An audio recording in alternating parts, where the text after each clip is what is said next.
Témou dnešného videa je pranostika Martin na bielom koni, o ktorej ste už určite počuli. Povieme si o legende svätého Martina, o tom, ako často napadne v tento deň u nás sneh a či nás biela perina prekvapí v tomto roku už 11. novembra, kedy má Martin meniny. Máte už prezuté pneumatiky? Dopozerajte video a dozviete sa, či už nie je čas prezuť gumy na zimné. Jedna z pranostík hovorí, že keď deň všech svätých prinesie zimu, tak Martin prinesie leto. 1. november v roku 2025 nám priniesol veľmi teplé počasie. Na niektorých miestach bolo slnečno už od rána, v Banskobystrickom kraji a na východe bolo miestami zamračené. Popoludní bolo veľmi teplo a v Gabčíkove sa podľa informácií zverejnených na facebookovom profile SHMU oteplilo až na 22 stupňov. Išlo o druhé najvyššie novembrové maximum teploty na tejto stanici. Podľa tejto pranostiky by malo byť na Martina zimné počasie. Sviatok svätého Martina, ktorý slávime 11. novembra, je u nás spojený s mnohými tradíciami a zvykmi.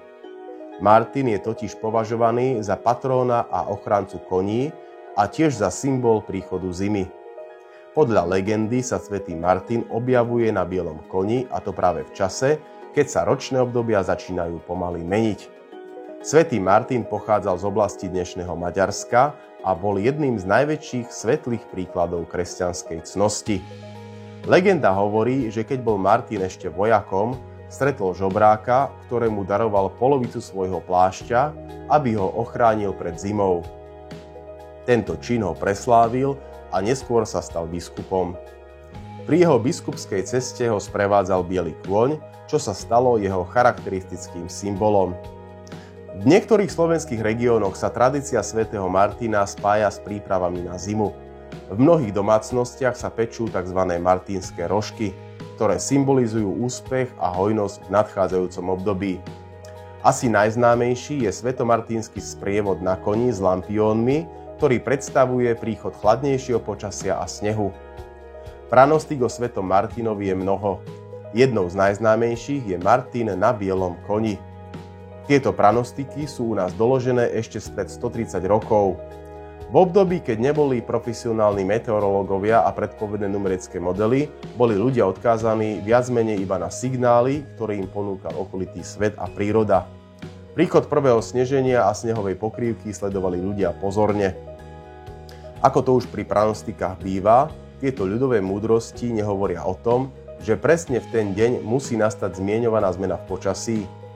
Ide skôr o uvedomenie si, že v danom období prichádzajú určité zmeny, ktoré sa prejavia aj v charaktere počasia.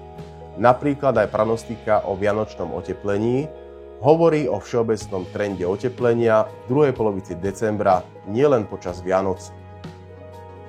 Pranostika Martina na bielom koni hovorí zase o tom, že v minulosti sa práve približne uprostred novembra objavovalo prvé sneženie aj v nižších polohách Slovenska. Pranostika sa teda týka priemerného dátumu prvého sneženia v nadmorskej výške približne do 300 metrov nad morom. Zostúpajúcou nadmorskou výškou sa priemerný dátum prvého dňa so snežením posúva na skoršie dátumy. Tento prvý sneh zvyčajne u nás nemá dlhé trvanie a topí sa rýchlo, častokrát ešte v deň, keď napadol. Klimatológovia SHMU spracovali výskyt sneženia aj snehovej pokrývky pre 11. november, teda v deň, keď má Martin meniny, v období rokov 1981 až 2015.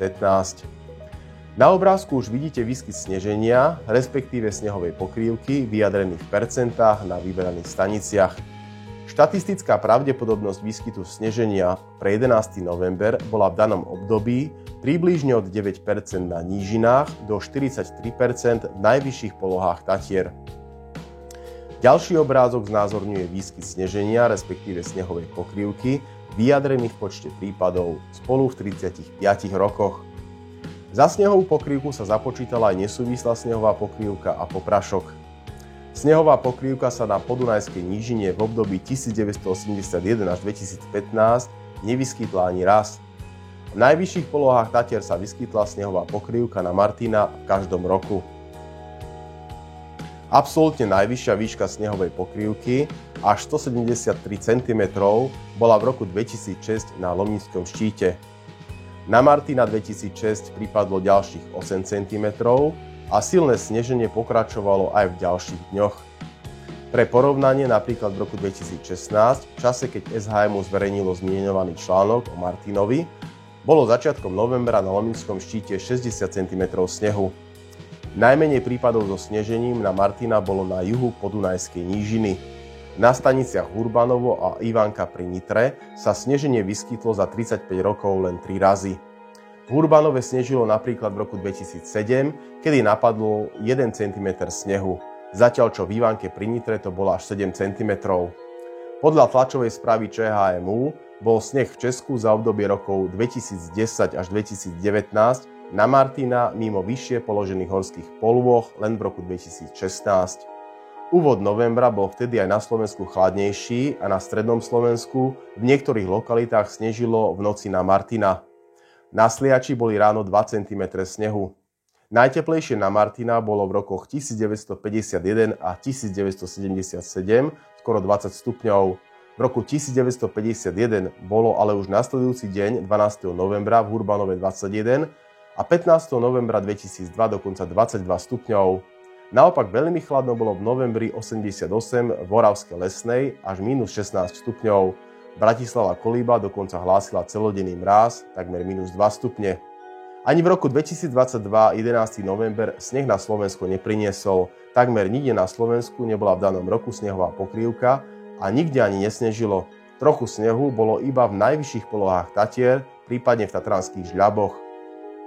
Na vrchole Lominského štítu 11. novembra ráno pozorovateľ hlásil 13 cm snehu. V roku 2024 bol Martin nie na bielom koni, ale prišiel v hmle. Na západnom Slovensku bola hustá mrznúca hmla. V susednom Česku sa pri podobnej situácii vyskytlo iba tzv. Priemyselné sneženie, ktoré sa občas lokálne vyskytuje aj na Slovensku. Máme teraz klimatickú zmenu, ktorá sa prejavuje všeobecným zostupom teploty vzduchu. Viacerí by asi súhlasili s tým, že prvý deň so snehom sa u nás posúva na neskoršie dátumy. Najmä obyvatelia krajného juhozápadu Slovenska môžu mať pocit, že Martin na bielom koni by možno mohol mať meniny o mesiac neskôr, napríklad v čase Mikuláša. Výnimočne sa dokonca stáva, že súvislá snehová pokrývka sa vytvorí prvýkrát až niekedy tesne pred Vianocami, počas Vianoc, alebo dokonca v niektorých výnimočných rokoch až po Vianociach. Vďaka otepľovaniu sa podľa nameraných údajov dá povedať, že priemerný prvý výskyt sneženia a snehovej pokrývky sa na niektorých miestach Slovenska u nás pomaly posúva na neskoršie dátumy. Tento trend však nie je taký jednoznačný, ako by sa mohlo zdať. Vo svojej bakalárskej práci som analyzoval výskyt snehovej pokrývky na Slovensku v období rokov 1951 až 2010. Neskôr som sa spolupodielal aj na analýze trendov snehovej pokrývky počas kratšieho, ale novšieho obdobia, zahŕňajúceho aj posledné roky. Pri prvom dni so snehovou pokrývkou je vidieť väčšia variabilita ako pri poslednom dni. Posun posledného dňa so snehovou pokrývkou na skoršie dátumy je oveľa jednoznačnejší. Zaujímavé je, že obdobie snehovej pokrývky, teda čas od prvého do posledného dňa so snehom, sa predĺžuje. Zároveň sa však skracuje obdobie s trvalou snehovou pokrývkou. Čo to znamená? Sneh napadne na jeseň v niektorých rokoch už pomerne skoro, ale potom sa rýchlo roztopí. Počas zimy sú dlhé obdobia bez snehu a sneh napadne častokrát na konci zimy alebo na jar, ale tiež iba prechodne. Stabilita snehovej pokrývky je nízka, ale sneh sa u nás stále vyskytuje, aj keď v malom počte dní. Na niektorých staniciach sa prvý deň so snehom v skúmaných obdobiach dokonca presunul na skoršie dátumy, čo príkladom je napríklad Čadca.